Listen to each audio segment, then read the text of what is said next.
Assalamualaikum warahmatullahi wabarakatuh. Halo sobat Gerobokan Gokil semuanya, sehat ya untuk hari ini ya. Nah sobat semua, Refli Harun, Rocky Gerung, Abah Anis ini terus memanas-manasi keadaan ya, terus memanas-manasi suasana ya, dengan narasi-narasi yang menyudutkan pemerintahan Pak Jokowi ya, dan terus menarasikan untuk mendiskualifikasikan paslon 02 Prabowo Gibran ya.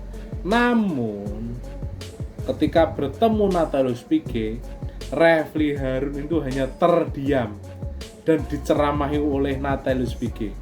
Bagaimanakah videonya? Langsung saja ya, kita reaction bersama-sama video berikut ini.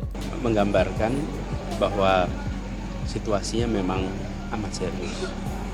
Dan seperti kami sampaikan pada saat pembukaan persidangan di MK bahwa ini Indonesia di persimpangan jalan.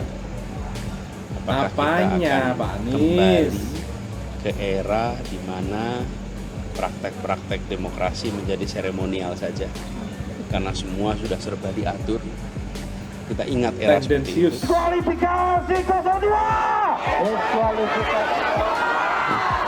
Diskualifikasi Prabowo Gibran. Diskualifikasi kecurangan.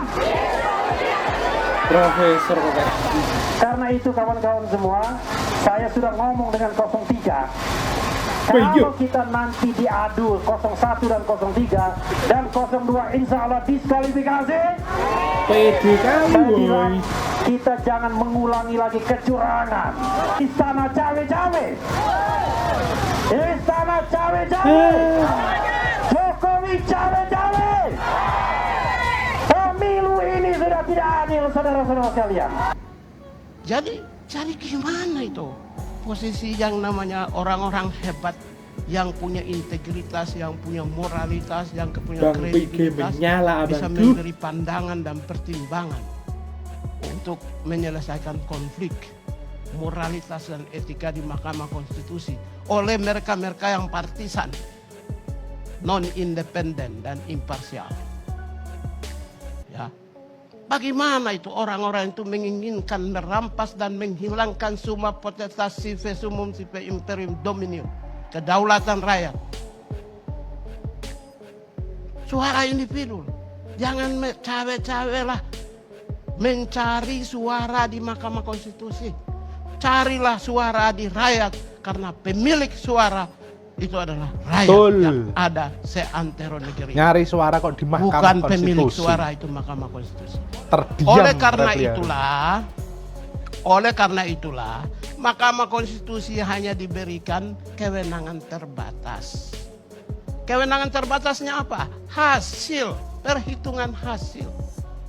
Kalau nanti Garuk-garuk dan ketika plonga-plongo Anda ya. mengajukan permohonan perhitungan hasil, maka Anda menyodorkan hasil yang lebih baik untuk memenangkan atau draw.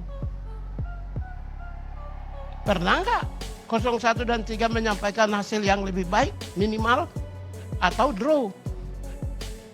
Angka-angkanya pernah nggak? Hasilnya ada nggak? Jangan melihat MK kan dengan asik, mereka bersidang asik. MK itu wajib untuk melakukan proses peradilan dan persidangan.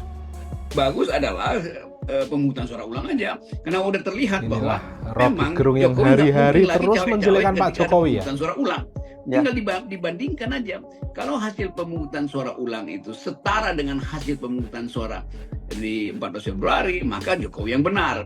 Tapi kalau variabel Jokowi dikeluarkan dari situ dan ternyata pemungutan suaranya berubah, itu memang dibuktikan secara post factum bahwa Jokowi memang memanfaatkan seluruh fasilitas negara untuk kepentingan dia.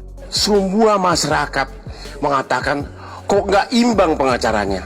Yang hadir ini semua pengacara-pengacara top yang sudah puluhan tahun berperkara. Yang di sana Refli Harun nggak pernah bersidang. Pengacaranya berapa itu? 01. Mulia Lubis cuma konsultan. Anda bisa lihat ya betapa hancurnya pembelaan mereka. Inti pokok dari permohonan mereka adalah adanya kecurangan, rakyat disogok dengan bansos. Kalau Sami jadi pengacaranya, pengacara perkara yang street lawyer yang sudah puluhan tahun, harusnya saya akan kumpulkan 5 masyarakat dari tiap kabupaten penerima bansos, terutama yang berpihak, bawa ke MK ratusan. Ini mereka tidak lakukan. Mereka terpengaruh sama filsafat kosong dari Rocky Gerung. Yang dibawa adalah filsuf Kristen, yaitu Romo, sama psikolog. Bagaimana suatu peristiwa perbuatan melawan hukum dibuktikan mau dicoba dibantah dengan psikolog, sama etika, sama Romo ahli gerejani. Jadi benar-benar pembelaan mereka itu seperti saya bilang di awal, benar-benar pepesan kosong, ya. Jadi jangan nangis kalau kalah.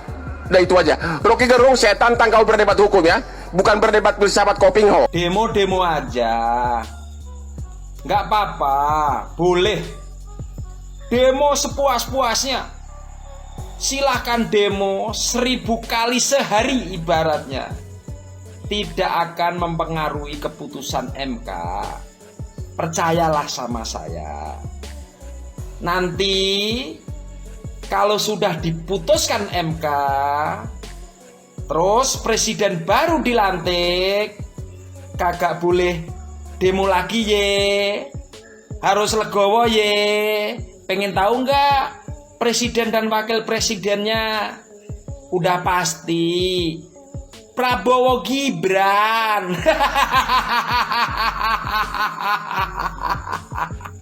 Oke. Saya hanya ingin menyimpulkan saja, setelah berjalan perkara ini beberapa saat, kemudian sampai kepada kesimpulan, maka kita mendapatkan suatu hal yang terang dan jelas. Dan untuk mudahnya bisa kami jelaskan kepada semua masyarakat secara singkat, bahwa sesungguhnya perkara ini sesuai dengan nomenklatur yang ada di sini disebutkan, ini adalah perkara PHPU, yaitu perkara perselisihan hasil pemilu. Sehingga yang harus dipersoalkan menurut hukum acaranya itu adalah mengenai hasil suara yang diperoleh oleh masing-masing paslon. Sehingga sesungguhnya menurut hukum acaranya yang harus dipersoalkan itu adalah berapa sesungguhnya suara yang diperoleh oleh 03 maupun 01, dan mana suara daripada KPU yang sebenarnya perhitungannya itu yang tidak benar. Itulah sesungguhnya perkara ini. Tetapi setelah kita melihat perjalanan perkara ini, ternyata pihak pemohon 1 dan pemohon 3 justru tidak mau masuk kepada arena ini.